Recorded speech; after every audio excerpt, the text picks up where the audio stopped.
오순절을 기점으로 우리의 신앙생활은 180도 바뀌어야 합니다. 그런데 우리의 신앙생활이 오순절을 경험했는데도 불구하고 예전과 동일한 신앙생활 가운데 있다라고 하면은 둘 중에 하나다.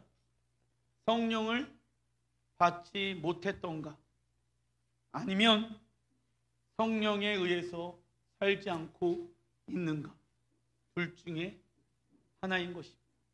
아시겠죠? 자, 성령 받으신 분들만 아멘. 예수를 믿는 순간부터 우리는 무엇을 받는다? 성령을 받게 되어진다라고 성경에 이야기하고 있습니다. 물론 성령님의 어떠한 세례와 성령님의 어떤 불같은 능력을 경험하는 시기도 또한 있습니다. 그러나 예수를 내가 주인으로 모셔드리게 되어졌을 때 우리는 다 무엇을 경험할 수 있습니까?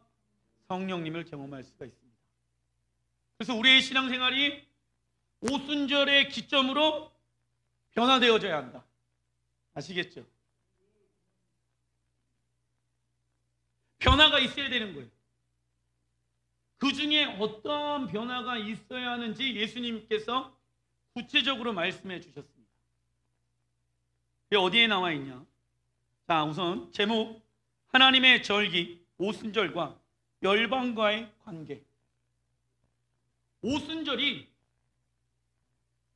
열방과 무슨 관계성을 가지고 있는지, 그래서 예수께서 왜 예루살렘과 온 유대와 사마리아와 땅끝까지 복음을 증거하라고 왜 하필이면 오순절에 말씀하셨는지 여러분들 궁금하시지 않습니까? 저는 너무 궁금했어요. 왜 하필이면 오순절 절기의 시간을 맞추어서, 절기는 무엇을 의미한다? 하나님의 시간표. 신랑 하나님께서 신부인 제자들에게 특별한 만남을 하기 위해서, 특별한 계시를 하시기 위해서 오순절에 너희들은 열방 가운데 나가서 복음을 전해야 된다 라고 말씀하셨다는 거예요. 그러면 그 연관성이 왜 그렇게 되어져 있는지 여러분들이 알고 계셔야 합니다. 왜냐하면 우리는 예수야로 말미암아 거듭났고 우리는 또 성령을 받은 존재들이기 때문에 그렇습니다. 자, 사도행전 1장 3절 읽어보겠습니다. 시작. 40일 동안 오멜게수 40일 그들에게 보이시며 하나님 나라의 일을 말씀하시니라. 자, 예수님께서 부활하신 날을 절기로서는 뭐라고 얘기합니까? 초실절.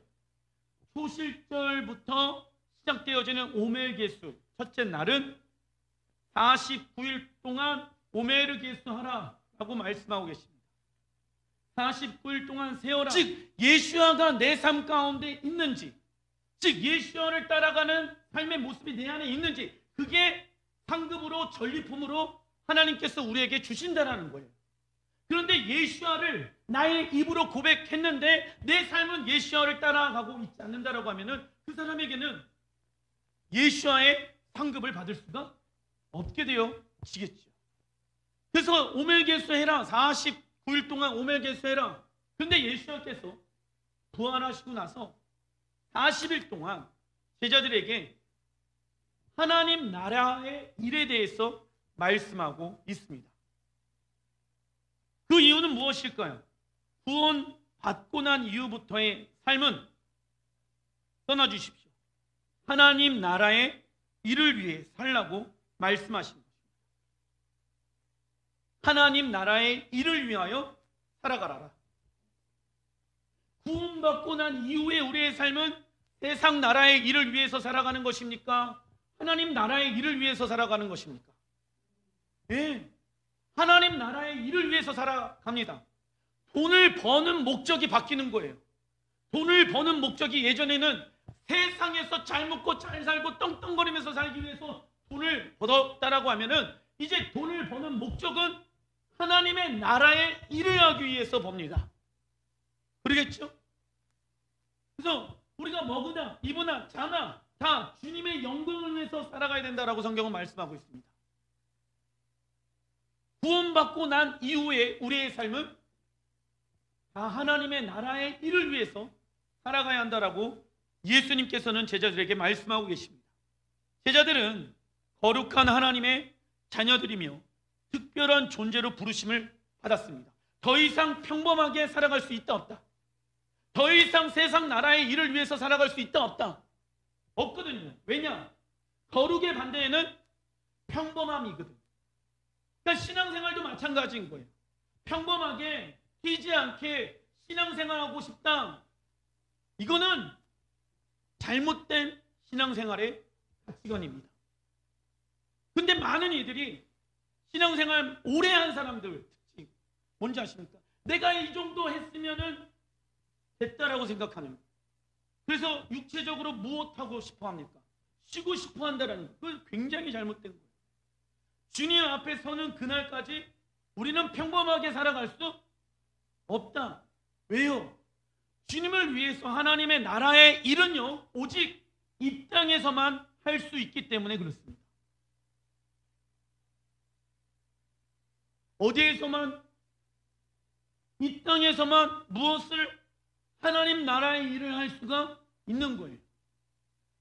천국 가서 하나님의 나라의 일을 할 수 있다 없다? 왜 이 땅에서 하나님의 나라의 일을 하려고 합니까?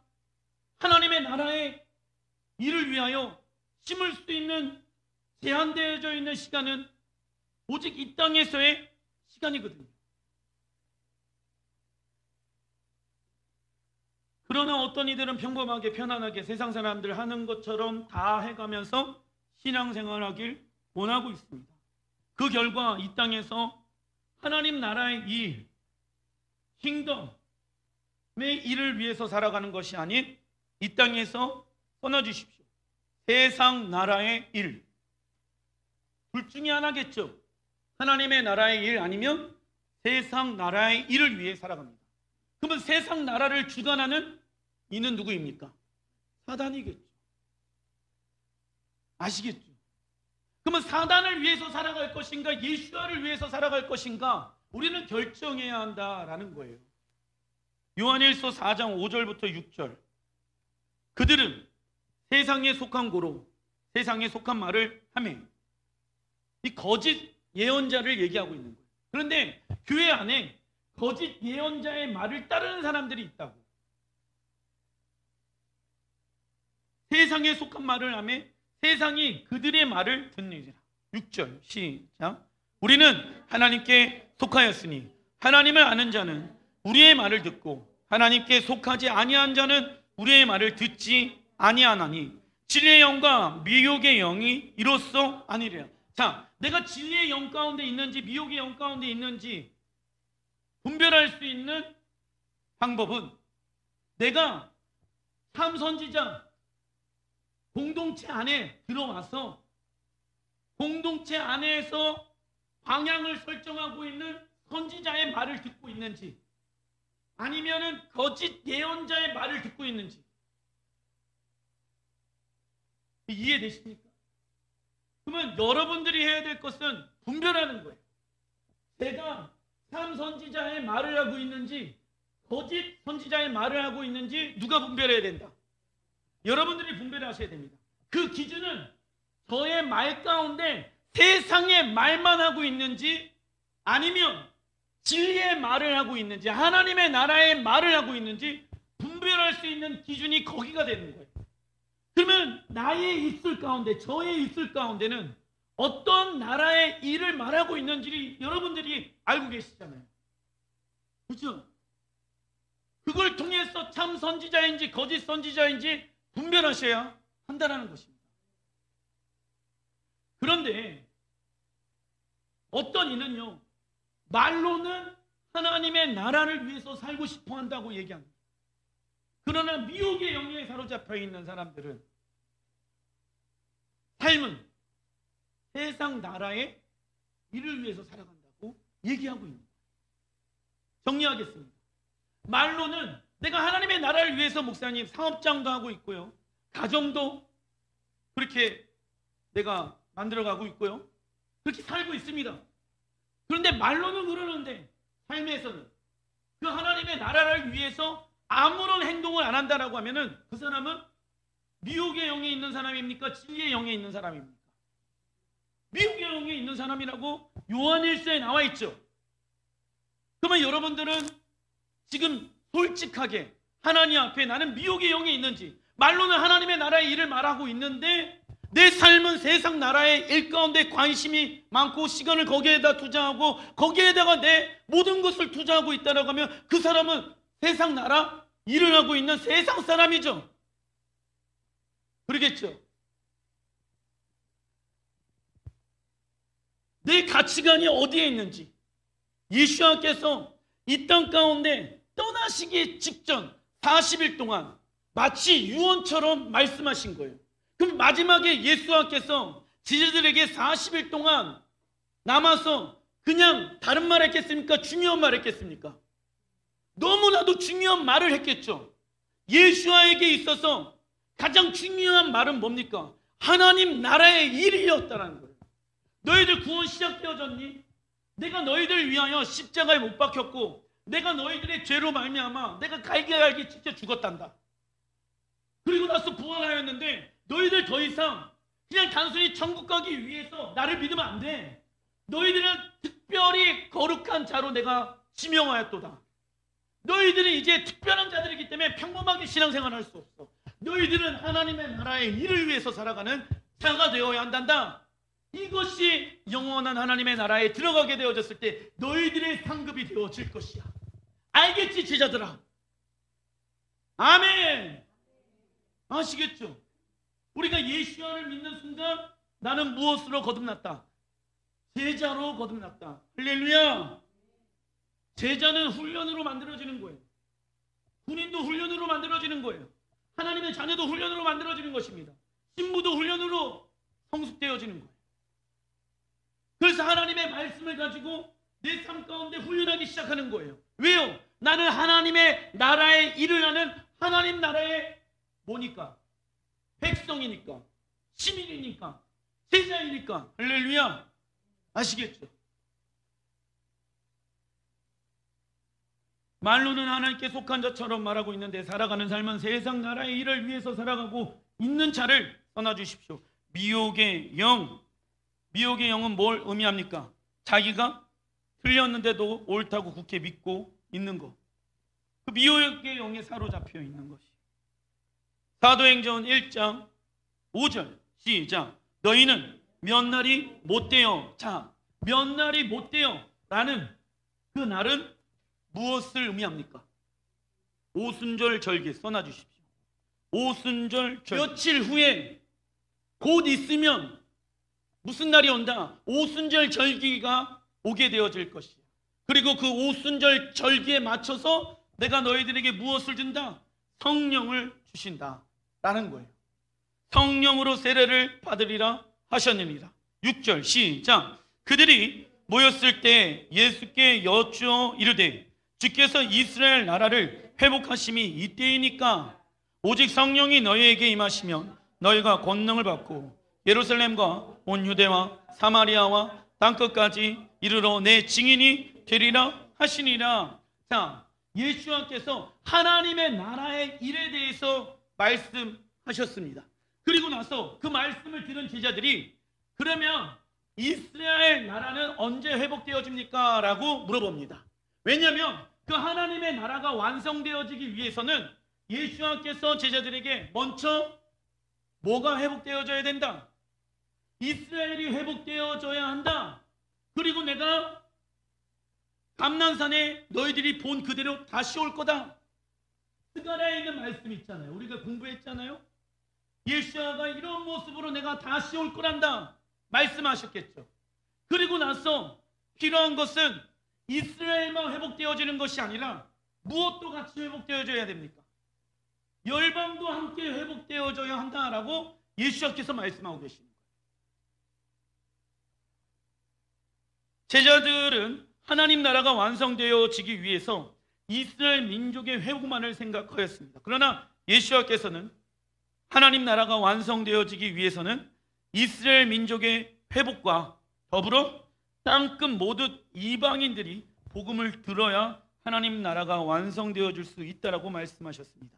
그렇다면 왜 제자들은 오순절의 하나님 나라의 완성과 이스라엘의 회복을 연결시켜서 말했을까요? 그리고 예수님께서 왜 오순절의 하나님 나라의 완성은 이스라엘의 회복만이 아닌 열방과 함께 회복되어야 한다라고 말씀하셨을까요? 자, 우선 우리 안에 기존의 오순절 절기 때 일어나는 일들에 대한 어떤 스토리들을 잠시 내려놔야 합니다. 우리가 일반적으로 오순절 성령님 딱 하면은 뭘 생각합니까? 불러.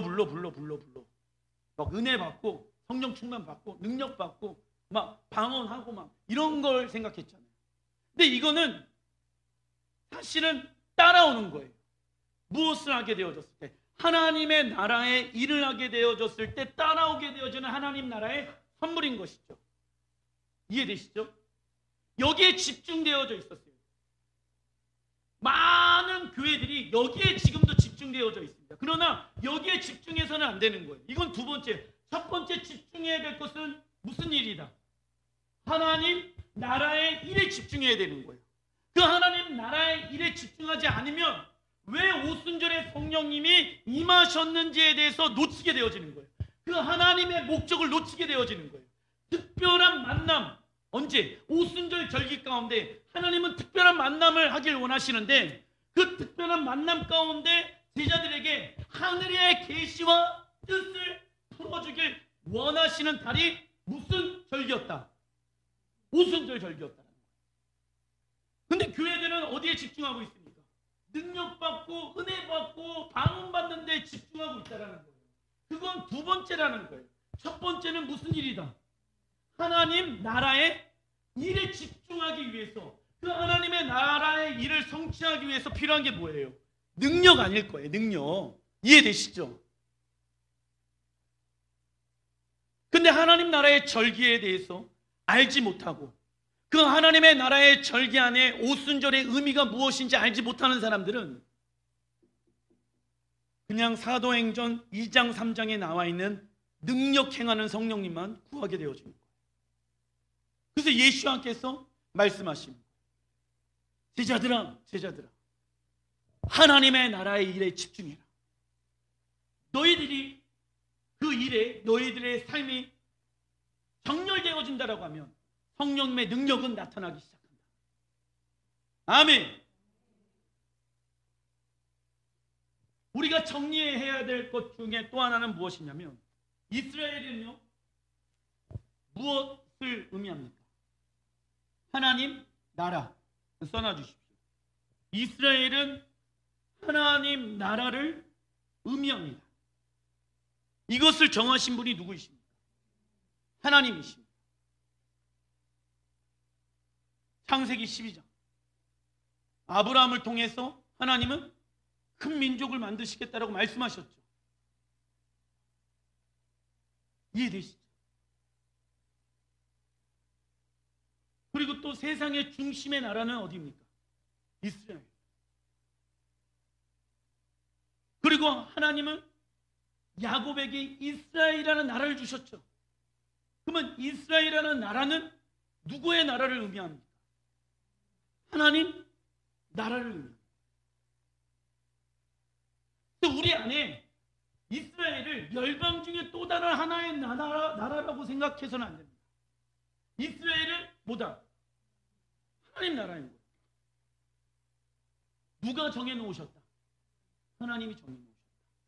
그런데 하나님의 나라가 회복되어지려면 단순히 이스라엘만 회복되어져서는 안 되고 같이 회복되어져야 될 것이 무엇입니까? 열방이라는 거예요. 이스라엘과 열방이 하나 되어야지 무엇이 완성되어집니다. 여기까지 다 오셨죠? 너무 쉽죠?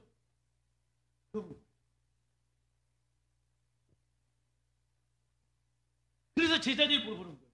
왜냐하면 제자들의 관점은 어디에만 집중하고 있냐면 이스라엘에게만 집중하고 있었거든요.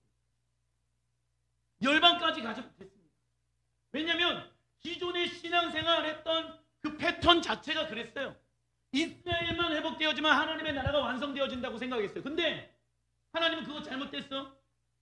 구약에 계속 이스라엘은 무엇과 회복되어져야 된다. 열방과 회복되어진다라고 성경에 수도 없이 쓰여져 있거든요. 그걸 알아보려고 그래요. 그런데 그 열방과 이스라엘이 회복되어지는 날이 하나님이 정하신 날이 있습니다. 그 날의 시작은 언제입니까? 그렇지, 오순절이죠. 왜냐하면 오순절 성령님의 지혜와 계시의 영으로 임하시지 않는다라고 하면은 이게 확장이 되어지지 않아요. 하나님의 나라에 대한 일이 무엇인지를 알지 못하기 때문에 그냥 이스라엘이 중요하긴 하구나라고만 생각만 할 뿐이지 이스라엘 위해서 어떤 액션도 안 취한다고요. 이게 이해되시죠? 자, 단락 2번 그 예가 나와 있는데 이스라엘과 온 열방이 회복되어야지 왜 하나님의 나라가 이루어지는지. 출애굽기 12장 38절 시작. 수많은 잡족과 양과 소와 심이 많은 가축이 그들과 함께 하였음에 그들이 애굽으로부터 가지고 나온 발교되지 못한 반죽으로 무교병을 구웠으니 여호와께서 모세와 아론에게 이르시되 유월절 규례는 이러하니라. 이방 사람은 먹지 못할 것이나 그러나 각 사람이 돈으로 산 종은 할례를 받은 후에 먹을 것이며. 자, 이스라엘 백성들이 출애굽하게 되어졌을 때 수많은 누구와 함께? 잡족들과 함께 출애굽하였습니다. 여기 나와 있죠? 38절의 시작. 수많은 잡족과 함께 출애굽하게 되어졌습니다. 이스라엘이라는 나라가 시작되어질 때부터 이스라엘은 무엇과 함께하였다? 이방 잡족들과 함께하였다. 대표적인 예가 갈렙입니다. 갈렙의 히브리 원어가 갈레브라는 단어의 뜻이 있는데 그 뜻의 이름은 써놔 주십시오. 노예, 종, 개입니다. 개, 멍멍개. 그런데 유대인들은 절대로 이름을 지을 때 개, 종이라고 이름을 짓지 않아요. 유대인들은 절대 그렇게 짓지 않습니다. 이방 사람들이 그렇게 이름을 짓고. 그런데 이 갈렙의 출신을 보게 되어지면 갈렙은 어느 나라 사람입니까? 그니스 사람이라고 나와 있습니다. 이방 민족이었죠. 그러나 갈렙은 하나님의 이스라엘의 하나님을 믿는 사람이었으며 유다 지파에 접붙여진 이방인으로서 헤브론 산지를 유업으로 받게 되어집니다. 그러니까 이 잡족들 중에 하나가 누구였다? 갈렙이었다라는 거예요.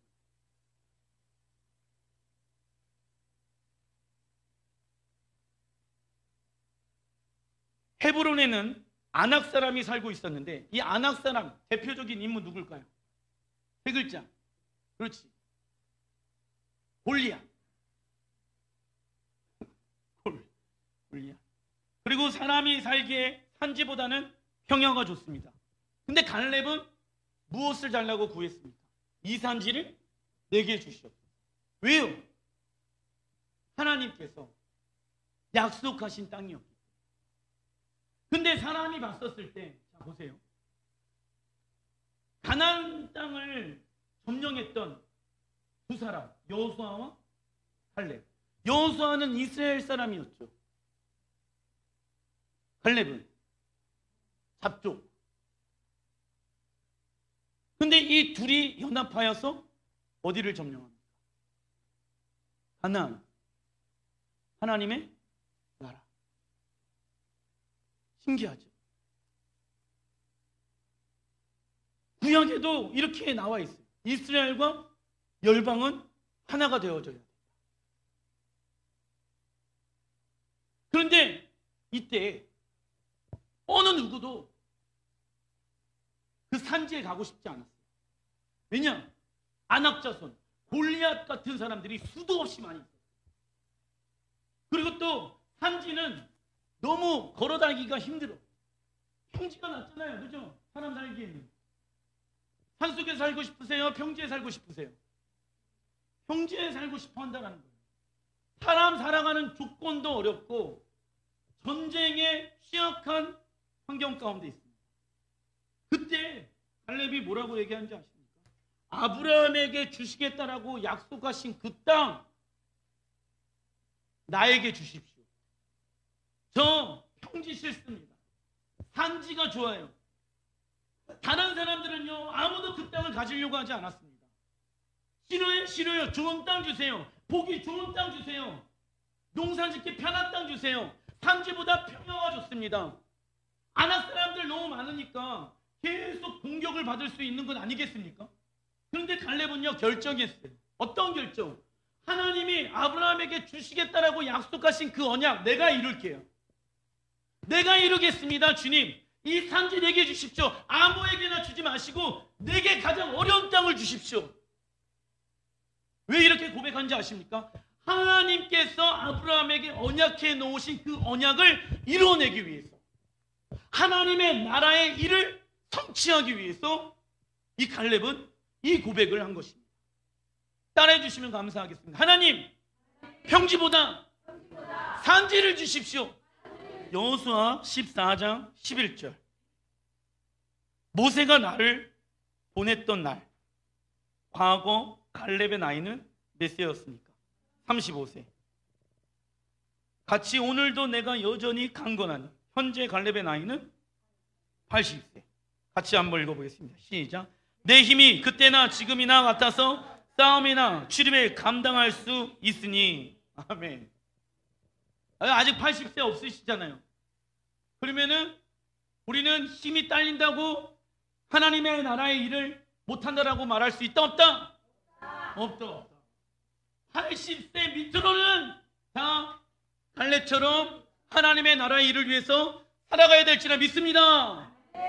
80세 밑으로는 다 35세다. 아시겠죠? 젊게 살고 싶으십니까? 네, 얼굴에 이상한 거 많이 바르지 마시고 주님의 언약을 위해서 살다 보면, 하나님의 나라의 일을 살다 보면 하나님은 무엇을 주신다? 새로운 힘을 주신다. 아멘.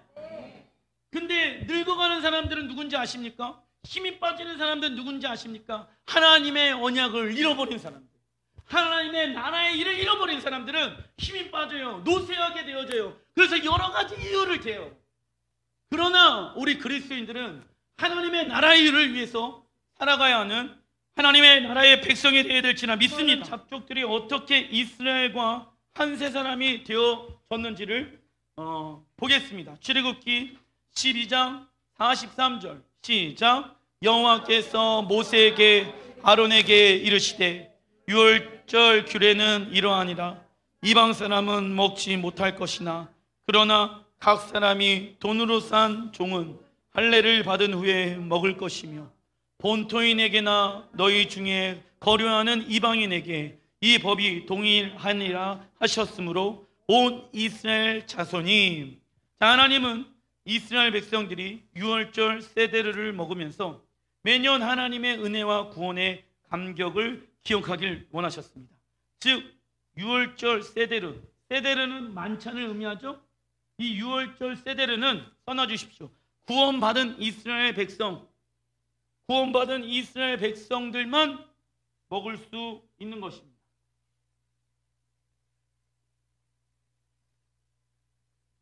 그러나 이방인들이 유월절 세데르를 경험하기 위해서는 하나님이 법을 정해 놓으셨는데, 어떻게 하면은 이방인들이 유월절 만찬을 먹을 수 있습니까? 각 사람이 돈으로 산 종, 그러니까 각 사람은 유대인을 뜻하죠. 유대인들이 돈으로 산 종들은요, 유월절 세데르를 먹을 수 있다. 근데 유월절 세데르는 누구만 먹을 수 있다? 구원받은 자들만. 그리고 나서 이 돈으로 산 종들을 할례를 하게 되어졌을 때는 유월절 세데르를 먹을 수 있다라고 하나님이 결정해 놓으셨습니다. 그리고 그 이방 종들은요, 누구와 연합되어집니까? 온 이스라엘. 그냥 이스라엘이 아니라 여기 성경에 50절에 보게 되어지면 온 이스라엘 자손이 나와 있죠. 그죠? 이스라엘이라고 얘기하지 않고 있어요. 유대인들이 돈으로 주고 산 종들과 그리고 유대인들과 하나가 되어졌을 때 온 이스라엘이라고 성경은 말하고 있습니다. 이 말을 사도 바울은 신약 성경 에베소서의 2장에 뭐라고 얘기하고 있습니다. 한 세 사람. 이해되시죠? 온 이스라엘이 되려면은 유대인들과 누가 필요하다? 이방인이 필요하다라는 거예요. 이 법은 모든 이방인에게 해당되는 것이며 이 법을 만드신 분은 누구이십니까? 하나님이십니다. 왜냐하면 자 49절 본토인에게나 너희 중에 거류하는 이방인에게 이 법이 동일하니라 하셨으므로 나와 있죠. 그러니까 이방인인 우리가 하나님의 자녀로서 유월절 세대를 경험하기 위해서는 우리가 어떻게 해야 됩니까? 종으로서 어떻게 해야 돼요? 구원을 받아야 된다는 거예요. 이게 무슨 말입니까?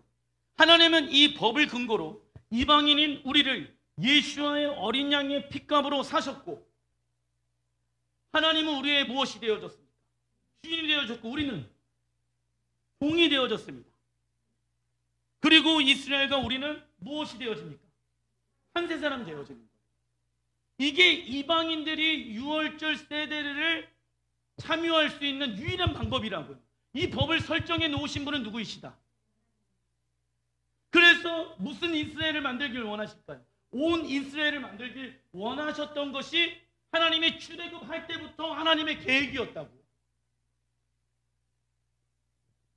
그리고 49일 오멜개수가 끝나고 그 다음날 오순절에 시내산에서 무엇을 받습니까? 십계명을 받습니다. 십계명은 하나님 나라의 헌법을 의미한다. 이는 신랑 하나님께서 신부 이스라엘에게 무엇을 주신 날입니까? 케투바, 결혼서역서를 주신 날입니다. 부부가 서로 다른 존재였지만 나라의 헌법으로 무엇이 됩니까? 하나가 될 수 있습니다. 이처럼 하나님은 이스라엘, 이방교회도 포함하는 것이죠. 오순절 절기에 써놔주십시오. 하나님 나라의 법, 하나님 나라의 법으로 우리와 무엇하길 원하실까요? 하나 되길 원하십니다. 결혼하시길 원하십니다. 그냥 너랑 나랑 결혼하자 이게 아니라 합법적인 방법으로 하나님은 법적 신부로 우리의 신부를 변화시켜 주시길 원하셨다라는 거예요. 그래서 예수님께서 사도행전 1장 8절에 하나님의 나라가 완성되어지기 위해서는 이스라엘만 회복되어져서는 안 되고 모두 회복되어져야 됩니다. 이방 열방들도 함께 회복되어져서 그리스도의 신부로서 합법적으로 결혼하게 되어질 것이다. 누가? 이스라엘과 온 열방이. 이는 또 룻기에 예언되어져 있습니다.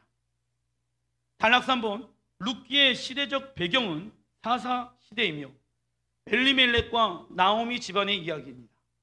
그러나 이스라엘 가운데 기근이 임하게 되어졌을 때 엘리멜렉과 나오미 그리고 두 아들 말론과 기료는 함께 모압 땅으로 이주하게 되어집니다. 그리고 두 아들 말론과 기료는요, 룻과 오브라라는 여인과 모압 여자이거든요. 결혼하게 되어집니다. 그러나 하나님은 이스라엘에게 조상들로부터 물려받은 땅을 팔거나 떠나지 말라라고 말씀하고 있습니다. 그 결과 남편 엘리멜렉과 두 아들 말론과 기료는 모압 땅에서 죽게 되어집니다. 시어머니 나오미는 이스라엘로 돌아가기로 결정하고 두 며느리는 모압 땅에 남으라고 말합니다. 이때 두 며느리는 서로 다른 선택을 하게 되어집니다. 룻기 1장 14절 시작. 그들이 소리를 높여 다시 울더니 오르바는 그의 시어머니에게 입맞추되 룻은 그를 부쫓았더라 라고 이야기하고 있습니다. 자, 룻기는요 무엇에 관련되어져 있는 예언서냐면 이스라엘과 열방이 어떻게 하나가 되어져서 주님 앞에 청렬할 것인가에 대해서 나와 있는 성경의 구절입니다. 그런데 그 나오미의 두 아들과 결혼한 사람이 누구입니까? 모압 여인, 이방 여자였습니다. 유대인 남자와 이방인 여자가 결혼하게 되어지면 이방인 여인은 유대인으로 들어오게 되어지는 것입니다. 근데 남편이 죽게 되어지는 거예요. 어디에서? 모압 땅에서. 이스라엘 땅에서 남편이 죽은 것도 아니고 모압 땅에서 남편들이 죽게 되어지니까 이들이 유대인과 결혼했다는 것을 증명할 수가 없는 거야. 근데 이때 첫째 며느리 룻과 둘째 며느리 누굽니까? 오르바가 서로 다른 결정을 하는데 오르바는 뒤돌아서 시어머니에게 입맞춤하고 나서 모압 땅으로 다시 건너갑니다. 그리고 나오미는요 붙잡았어요.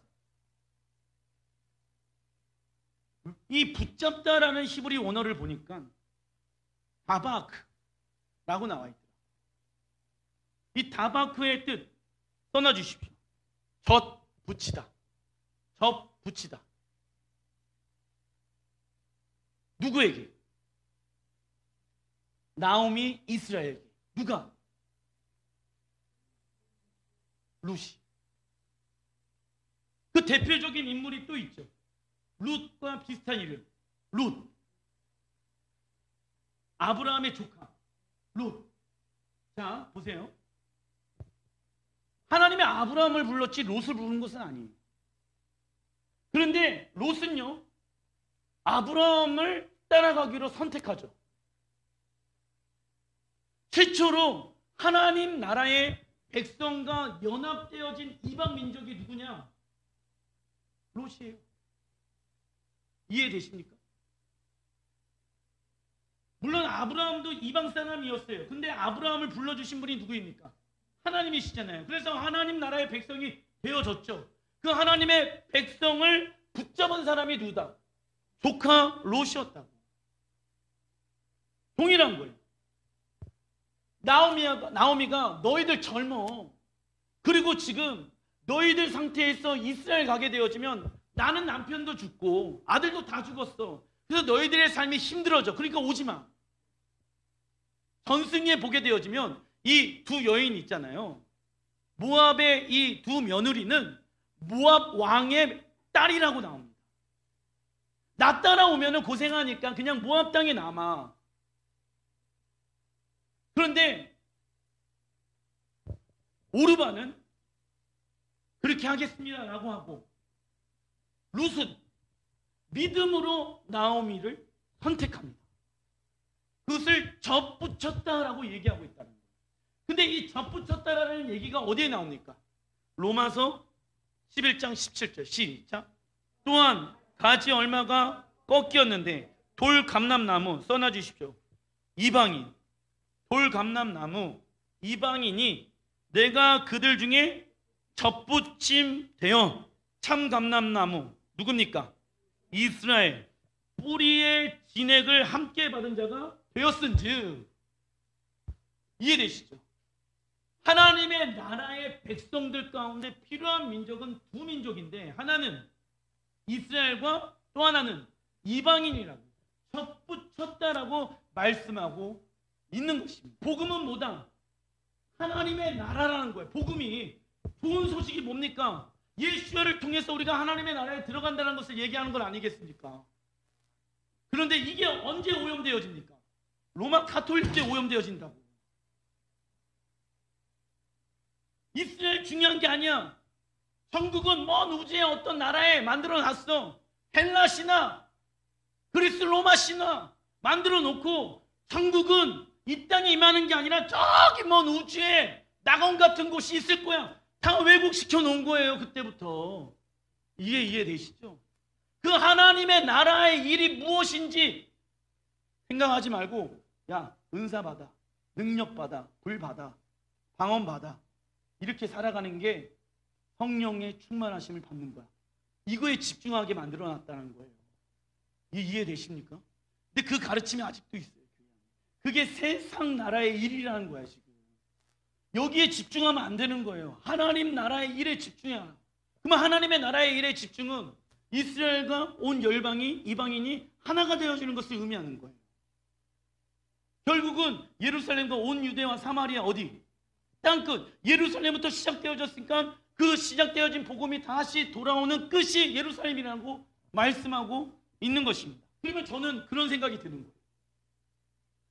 자, 오르바도 유대인들에게 접붙임 당할 수도 있었습니다. 그런데 오르바는 나오미 이스라엘을 선택하지 않았어요. 이러한 일들은 마지막 때의 교회 가운데 충분히 일어날 수 있는 일이라고 저는 생각합니다. 왜 하나님은 두 여인을 마치 비교하면서 말씀하고 계실까요? 이유가 있었겠죠. 제가 아까 말씀드렸잖아요. 룻기는 이스라엘과 열방이 하나가 되어져서 하나님의 나라의 완성에 대한 그림을 가지고 있다고 제가 말씀드렸잖아요. 그런데 그래서 오순절에 유대인들이 뭘 많이 읽어요? 룻기를 많이 읽는다고 얘기했잖아요.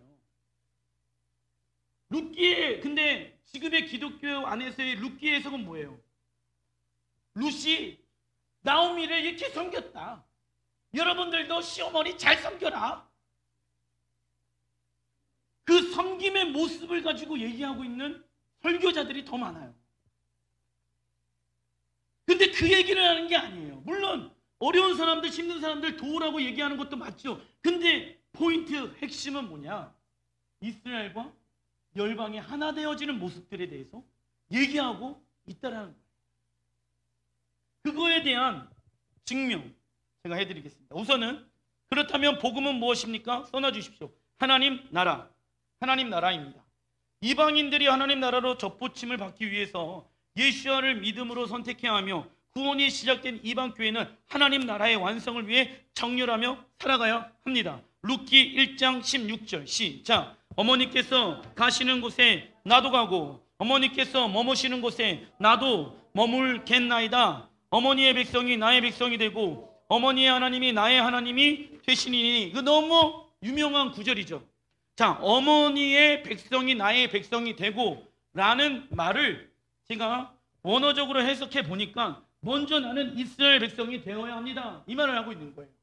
그리고 어머니의 하나님이 나의 하나님이 되시리니 그리고 나서 나는 하나님 나라의 백성이 될 수 있습니다.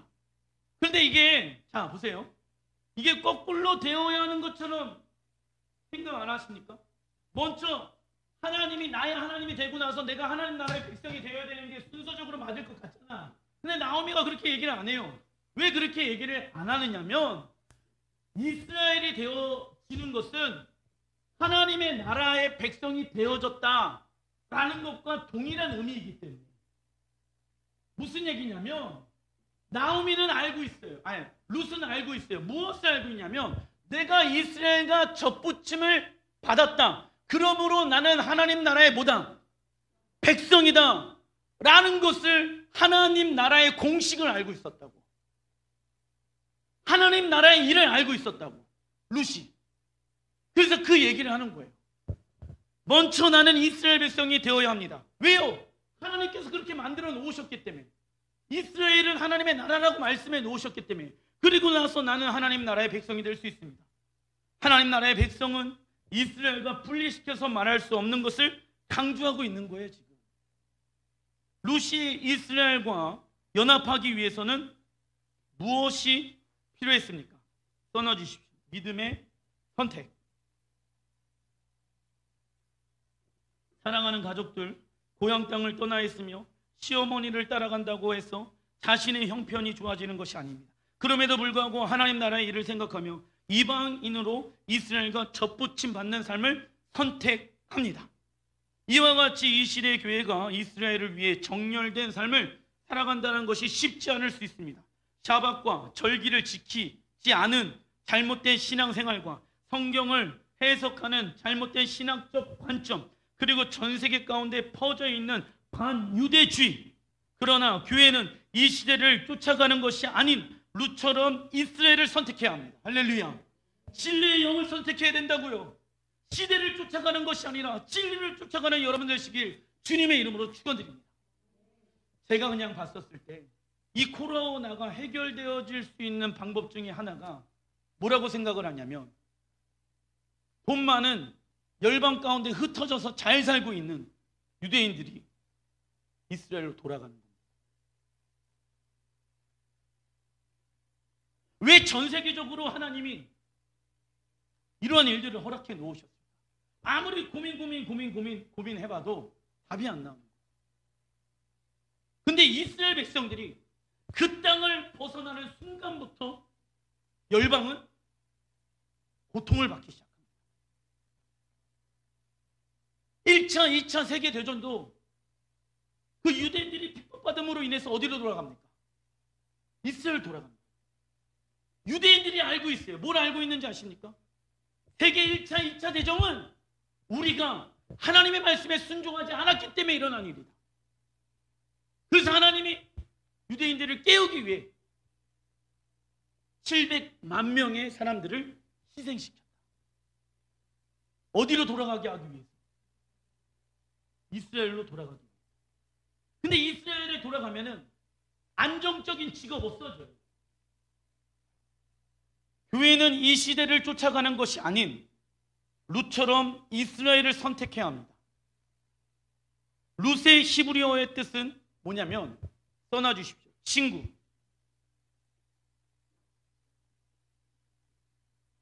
룻은 나오미의 친구가 되어졌어요. 근데 스가랴에 보게 되어지면은 이스라엘 편에 쓰지 아니하는 이방 민족들 어떻게 되어집니까? 다 멸망당하죠. 그러니까 이런 걸 가지고 하나님의 나라의 일에 대해서 예수님께서 승천하기 40일 동안 말씀을 강론하신 거예요. 제자들에게. 히브리서 11장 24절 시작. 믿음으로 모세는 장성하여 바로의 공주의 아들이라 칭함을 받기를 거절하고 도리어 하나님의 백성과 함께 고난받기를 잠시 죄악의 낙을 누리는 것보다 더 좋아하고. 이게 무슨 말입니까? 모세는 애굽에서 편안하게 살아가는 것을 포기하고 누구와 함께 고난받는 것을 선택합니까? 그죠? 이스라엘과 함께 고난받는 것을 선택합니다. 7년 대환란이 시작되어졌을 때 전 세계는 이스라엘을 핍박하게 되어집니다. 이때 교회는 모세처럼 세상의 안정과 평안보다 이스라엘과 함께 어떠한 고난도 받겠다라는 마음의 정렬, 써놔주십시오. 마음의 정렬을 해야 합니다. 왜요? 이스라엘을 도와주기로 선택하게 되어졌을 때 우리는 이스라엘과 같이 핍박과 고난을 받을 수 있기 때문에, 그때 모세가 고백한 것처럼 내가 세상의 평안과 안전을 누리기 위해서 이러한 삶을 살아가는 것이 아니라 하나님 나라의 백성 이스라엘과 함께 고난받기를 즐거워하리로다. 지금부터 여러분들의 마음이 정렬되어져야 합니다. 이 일들이 마지막 때 7년 환란이 우리 세대에 올지 아니면 우리 자녀들의 세대에 올지 아무도 모릅니다. 그때 우리 자녀들과 우리 가족이, 우리의 사업장이, 우리 교회가 이스라엘 쪽에 서야 합니다. 이스라엘이 좋아서요? 아니에요. 성경에 이스라엘에 정렬하라 나와 있기 때문에 그렇습니다. 모세의 마음을 갖는 여러분들 되시길 주님의 이름으로 축원드립니다. 룻기 1장 22절 시작. 나오미가 모압 지방에서 그의 며느리 모압 여인 룻과 함께 돌아왔는데 그들이 보리추수 시작할 때 베들레헴에 이르렀더라. 자, 나오미는 룻과 함께 이스라엘 땅으로 돌아옵니다. 그런데 그 시기가 보리추수 시작할 때라고 말합니다. 놀랍죠? 하나님의 절기 가운데 보리추수 시작할 때가 언제입니까? 초실절. 오멜기수가 시작되어집니다. 그런데 이 나오미와 룻은 어디로 갑니까? 이스라엘 안에서도 베들레헴이라고 나와 있죠. 왜 베들레헴에 갔을까요? 예수와를 예표하기 위해서. 그러면 초실절에 왜 그들은 도착했을까요? 초실절이라 무엇을 말합니까? 추수의 첫 열매를 하나님께 드리는 절기입니다. 즉 예수님께서 초실절의 예언을 성취하기 위해 부활의 첫 열매로 하나님께 드려진 것을 의미하고 있습니다. 이처럼 이스라엘 나오미는 이방인 룻이 초실절에 돌아온 것은 예수와의 죽음과 부활의 사건을 통하여 열방이 이스라엘에게 접붙임을 받을 것을 예언하고 있는 것을 말하고 있는 것입니다. 여러분들 알고 계셔야 됩니다.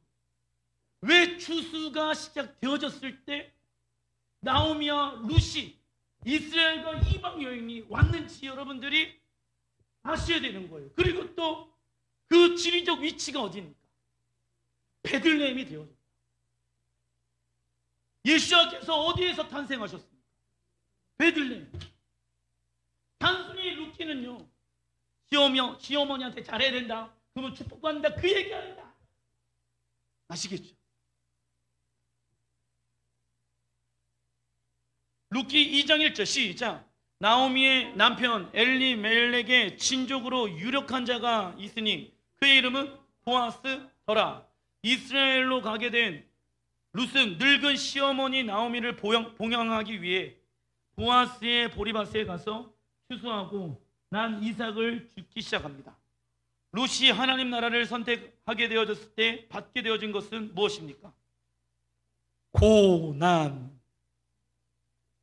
왜냐하면 아까 말씀드렸잖아요. 모압 땅에서는 공주로 살 수 있었는데 이스라엘 선택하니까 무엇을 받는다? 하나님의 나라를 위해서 살기로 결정하는 순간부터 무엇이 온다? 고난이란 하나님의 말씀에 순종하는 방법을 배우는 시간이다. 이제 룻에게 필요한 것은 하나님의 말씀에 의해서 살아가는 삶이 필요한 거예요. 그러니까는 나랑 부딪혀요, 안 부딪혀요? 부딪히겠죠. 그 부딪힘을 성령의 능력으로 이겨내어야 하는 것이죠. 그리고 나서 누구와 결혼하게 되어지냐면 너무 중요한 보아스가 등장하게 되어집니다. 자, 룻에게 있어서 필요한 것은 절대적인 은혜예요.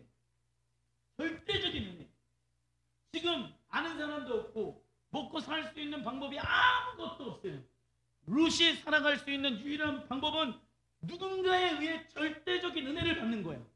그리고 또 보아스는요, 룻을 향한 책임감과 공률의 마음을 가지고 섬겨야 되는 거예요.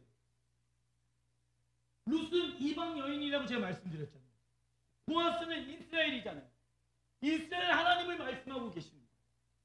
근데 이방 룻과 보아스는 무엇하게 되었습니까? 결혼하게 되었습니다. 언제 결혼할까요?